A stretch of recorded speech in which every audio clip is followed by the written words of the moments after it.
I just woke up, it's a Friday morning, so, and yeah, I do wear this hoodie like a lot of the time, pretty much whenever I'm at home, for the most part, in winter. So a lot of people might say like, geez, you wear this jumper a lot. Yeah, I do. So yeah, anyway, getting that cleared up. But also something I just wanted to really say, and something I've definitely discovered is, the time you go to bed is so important for the quality of sleep you get. Like, for me, and again, this is going to be like individual for every person what specific times it is, but for me, I've realized like if I get 8 hours of sleep going to bed at 10 p.m, it's so much better sleep quality than if I get 8 hours of sleep going to bed at 11 p.m. Like, it's actually a dramatic difference. So like, yeah, for me, like yesterday I went to bed, it was just past 10, it might have been like 10:15, 10:20, and I had a pretty good sleep. But then the night before, I went to bed probably at around 10:50, 11 o'clock. Like, that's only like a half an hour difference, and it was a dramatic difference in levels of sleep quality. So I think that's just something that I've realized definitely, and really something I've experimented with as well. So yeah, and to each their own, like, your, best time for sleep, to get a good sleep, and you might have to be in bed by 9 o'clock or 8 o'clock, but, or, conversely, maybe it's 11 p.m. for you, or 12 a.m. Who knows? For everyone, you probably just got to experiment around with it. I have been doing that for the last little while, so that is certainly something that I would recommend doing. But yeah, sleep time, the time you go to sleep is crucial. So that was just a point I wanted to pass on now. Also, something I forgot to mention in my meditation video, but something that's definitely helped me in, like, yeah, just clearing my mind and having better quality meditations has really just been lying down, like, prostrate on the floor.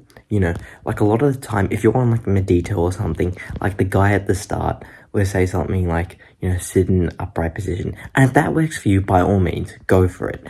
But for me personally, like, something that I've noticed has actually helped me more and has made me concentrate better, just have a better quality meditation session, has just been, yeah, lying flat on the floor, closing my eyes and just going from there.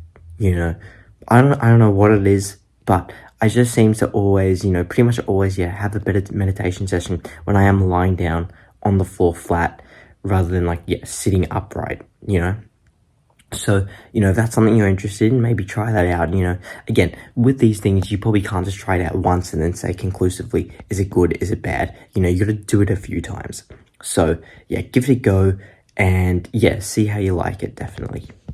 What's good? So, just another thought I've had today, actually. You know how, like, in business, a lot of the time people say stuff like, the best entrepreneurs are, like, selfless and everything.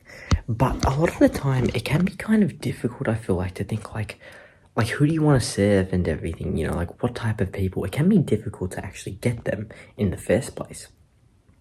And so, something I've been thinking about recently is just do it for my future self, Because, like, I don't want to think, like, saying stuff like, give me money for right now, or, like, do this thing for me, like, again, this is, like, for me acting right now, like, I'm not saying, like, I'm gonna work right now to get myself money, So it could be something like, I'm gonna work right now to help other people with a skill or something like that, and in return, obviously, like, say, I get paid for that. So it could be something like that. But if you don't even have those other people yet, something that I've been thinking of is you could do something like, I'm doing it for my future self. I'm gonna, if you don't have those other people, like, I'm gonna do this act now to help me in the future.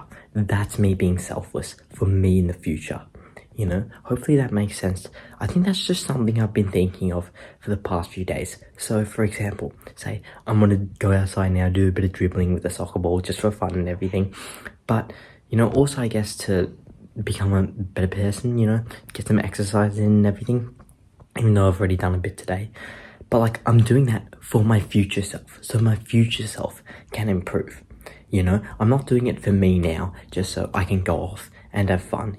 That's probably more on, like, the selfish mindset. I know it's kind of, like, a bit difficult to, like, make that distinction, but that's just kind of what I'm thinking of right now. Again, I haven't, like, gone the whole way through it, but that's just kind of what I'm hypothesizing at the moment, something that I'm thinking of.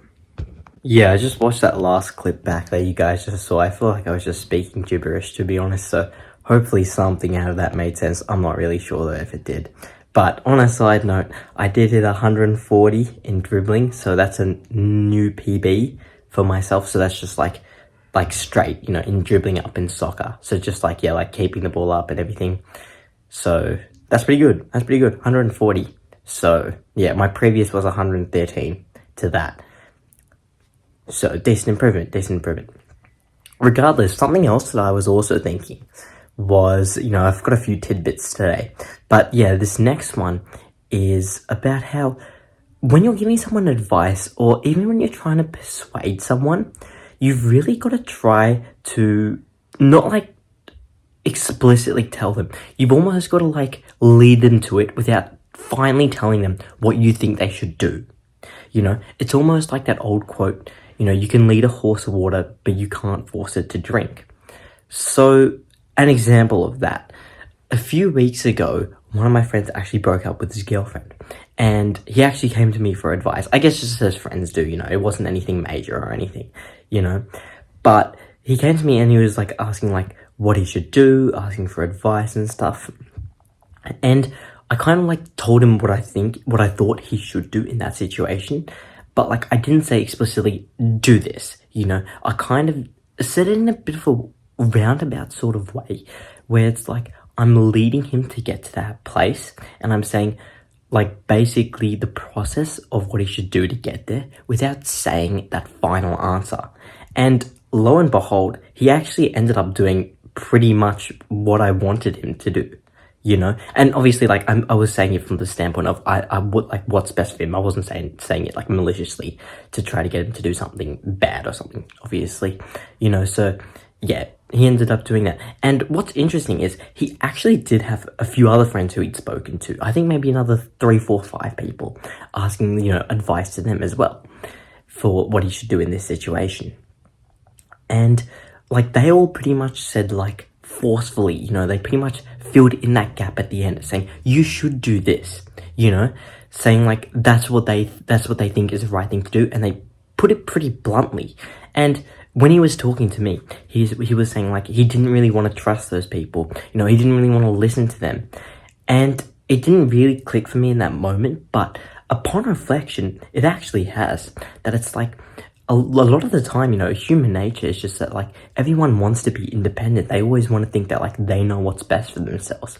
And so if you want to get them to do something for you, a lot of the time, you can't just say, do this, because then they're not going to want to do it, They want to be their independent, autonomous self.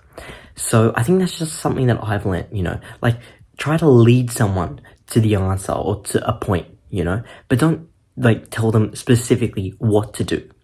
So that's another thing that I've been learning.